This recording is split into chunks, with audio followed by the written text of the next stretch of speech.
So we are back with a very special episode of Walkin and Talkin with Tim, and my guest today is Jennifer Sherlock, who is the president and CEO of Jennacom. Jennacom, a cool name, right? So it's because you said it to me. Some people, when you hear that name, might think I'm not exactly sure what Jenn does. So tell the world exactly what you do. So most people think of me as getting them in the news, like TV news mostly, because I have a TV reporter background, and I'm really good at telling someone's story and in a newsworthy way, and getting them news placements. So whether it's being on Fox 29 in the morning, or the Today Show, or even a local magazine or podcast, they will come to me and say, hey, like, I really want to get some credibility, get some brand awareness, and we write the press releases, book the segments or the interviews, and then they come to us for like an earned media value report where we put together everything we've got them with the value, and it's all organic through relationships. She'll make you famous. Yes, exactly. I've dubbed her the ambassador of fun. I'm that too. The ambassador of fun. So you do a lot of everything. So yes. We talked about the fact that you do a lot of events, and you know, from cradle to grave, you handle, like if a customer came to you and said, I need everything. I need a grand opening, I need a commercial, I need social media, I need press releases, I need all of it. You do all that stuff. All of it, soup to nuts. So we've done a lot of 5K races, just like you're doing now, so I know the pain you go through. I did the Philadelphia Marathon PR press for a lot of years, and they come to us to help with everything from, say, securing fruit for the race or sponsorships, mostly getting press, but that helps sell tickets and gets more attendees there. And then, so sometimes clients will hire us for event management plus social media consulting and posting and PR. A lot of times it is straight publicity, but it really depends if it's a restaurant opening or if it's just a wealth manager that maybe just wants podcasts, just wants to be written up in some articles, and we'll handle their LinkedIn and Facebook, for example. And that's a lot. It is a lot. All right, so let's time warp that, you know, when you started out, you grew up in Medford. I did, 08055. You grew up in Medford, and you also kind of grew up in Stone Harbor. I did. My parents had a house there for 30 years, and they built it the year I was born, and those were the best times of my life. And she's very sad that that's gone. Sad. Yeah, I'm definitely a beach girl. I mean, I would be happy to be on a beach any day. Maybe one day I'll have a house there. That is a goal of mine. But other than that, yeah, I'm with my dog Maverick a lot, and I work out a lot. Wait, let's go back to Maverick, because you told me that your favorite movie is Top Gun, and that's got that's like 10 points in my book right there. So listen, you know, so your dog's name is Maverick. Your dog is a golden retriever. You showed me a picture. Your dog is about what? You said 100 pounds? 100 pounds. He's like a polar bear. It's like a polar bear. That's a big dog. So cute. I know, he's my life. I walk him every single morning.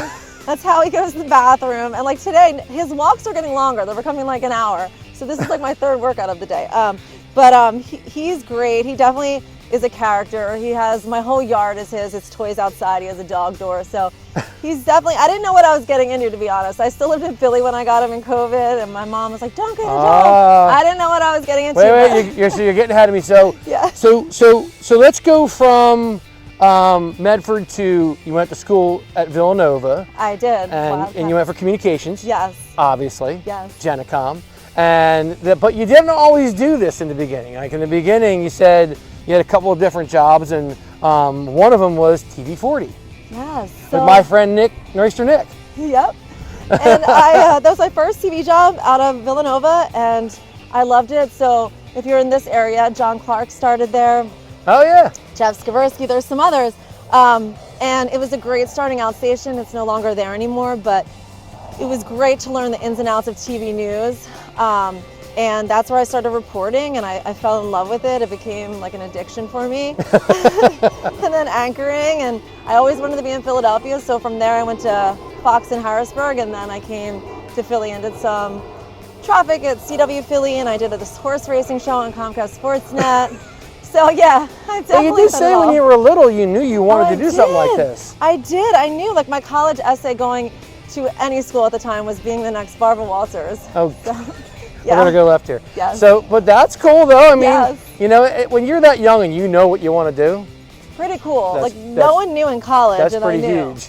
Yeah. That's pretty huge. Exactly. And how much fun was Villanova? It was fun. I mean, I was Delta, Delta, Delta. May I help you? Help you? Help you? But it was great. My Did you dad play was- sports or just No, all communications, all TV events, and you probably put all the events together? So at Villanova, I helped with that. I also did Nova News, so that was anchoring. Oh, cool. And then I did, I was told by a TV reporter at the time, like, get as much writing as you can. So Right. I wrote for the school yearbook, which probably doesn't exist anymore with the way times have changed. And I wrote for the Villanova, which is the school newspaper, because I was just trying to get as much writing in as possible. And times have changed for sure. Times they have changed for sure. But in Bishop Eustace, I was cheerleading and track, and I loved track. I mean, I still run today, but I thought about continuing it in college, but I never did. So you were just ahead of my brother-in-law, Michael, who when he watches this, hopefully he does watch this, Yes. you can figure out if you guys know each other. Absolutely. So, so the next thing after TV40, you said you got into like the financial industry in Havana or something. Yeah, so I was doing. But you basically, liked it too. I loved it. Like I was doing hosting for this one startup, which led me to a New York media showcase for any startups that was where they launched. And I met this one guy, Ami. Hi, Ami. he heads the Philadelphia Entrepreneurship Organization, EO. Right. I met him there, and he brought me in. He's like, "What do you want to do?" And I was like, "Events, PR, business development, travel, TV." He was like, "You could do that here." It's the innovation team, and honestly, it was the best job I ever had. And I joined a lot of startups in the area, and I got really obsessed with entrepreneurship.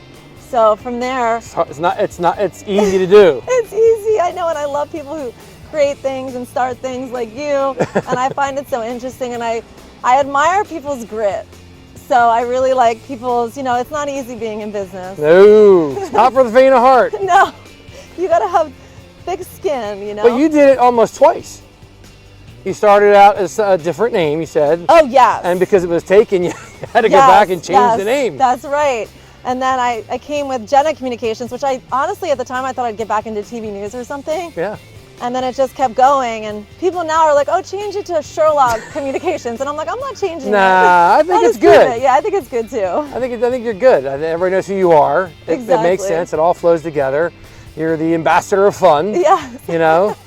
I mean, I do like a good time. listen, when I meet people, it's like, you listen to everything that you do. I mean, all the stuff that you do, you are facilitating like these events and you're going, you said you went to the Super Bowl how many times? I mean, you went to all the Super Bowls. a lot. I went to a ton for work. Someone asked me this last year. My dad used to also take us in the 80s, which is hysterical. So You one and day, your 3 siblings. yes, and he used to take us out of school.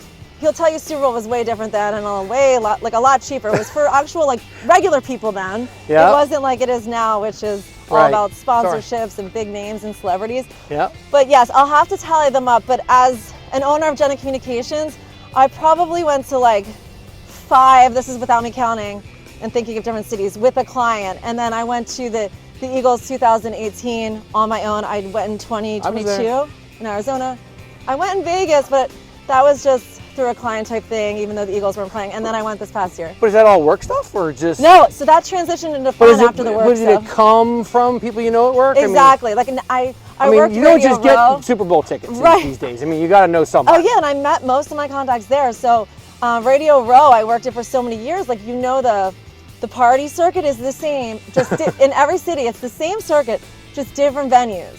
Wow. So it's like you get to know all the same people, and then you meet people, yes, that have connections. And to them, it's like, it's so big for us. So you're flying private. I didn't get to do that yet, but it's amazing because to so many people that you meet, it's very natural for them to be there. Where for us, it's like, oh my God, this is Super Bowl. And then now to tie you into the running thing, because we did talk about that a little bit. You've run the Broad Street Run 21 times in a row. This will be the 21 time on May 4th. In a row. I started, I know, I won't say my You age said you're a glutton for punishment. But, Yeah, that's what it's all about, right? Yes, and I remember how much in pain I was in my 20s when I gave it away there, but in my 20s when I first started running, painful, you know? And then when I lived in Philly, it was like, I would train for it, and every year I was like, I'm gonna get my best time.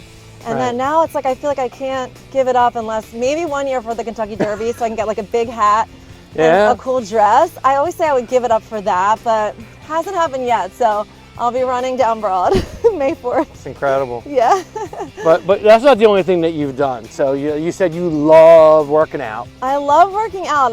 I like that high, you know, being an entrepreneur, it's hard. Look at this. It's stunning. Right? I feel like I'm not in New It's the perfect Jersey. place to be today. And the sun feels great. It's wonderful. So you love working out, you love the high. I like the high because, and then at Orange Theory is where I go now. Oh boy. I don't have my phone with me, which is even better because I know if I was on a treadmill. Nick does Orange Theory too. You TV40 really? people. Yes. Oh, I love it. It's always rewarding. So I like that runner's high. It'll be sad if when I'm older, like what can replace the runner's high? I'm not sure. It's always mile 2 and 3, right? Yes. Kicks right in. Yeah, it's just like, that's also something. I just like those endorphins that you get. And, you know, it's time that you can, you know, feel good about yourself, take care of yourself, because it's easy to not take care of yourself. Yeah, I know. It really is. And I asked you about music, and I thought I was going to get a different answer than I got. And I got this, so tell them what kind of music you like, because I don't even understand it. The 80s music is my favorite. Well, that I knew. Yes. So I love I lived the 80s music, just saying. I love BPM on Sirius. It's So a lot this is of what I fast. don't understand. Yeah, it would be like Diplo. Have you heard of Diplo? No. Or even like, trying to think of Tiesto. You're making me old right now, but keep going. Yeah, I'm just thinking of like those that are really, really popular or that are down at the beach club in Atlantic City or the pool club. Like headliners, I was giving you names, but I mean, I like all kinds of artists. But I really like dance music. There's a vibe. It's kind of like vacation music, like you're in Europe. Well, you're putting the parties together. Yeah. So you're probably around it a lot, right? Exactly. I love it. But I also love like chill music. I like slow music, slow songs. I like rock. Like I love Def Leppard. I love Guns N' Roses. I wouldn't mind seeing them in concert. I've seen them. Really? Yes. That must be fun. I don't know how old they are now, but they're old. They're all old now. I mean, Journey, Def Leppard. I mean, the '80s, like rocking out like that is just like doesn't happen. You're never gonna see it again, man. No, and they don't make them like that anymore. No, they don't make songs like that anymore. They don't. They don't make concerts and parties like that anymore. No. To your, you know, in your vein, you know what I mean? Like exactly. You probably see so many things, and you're going, man.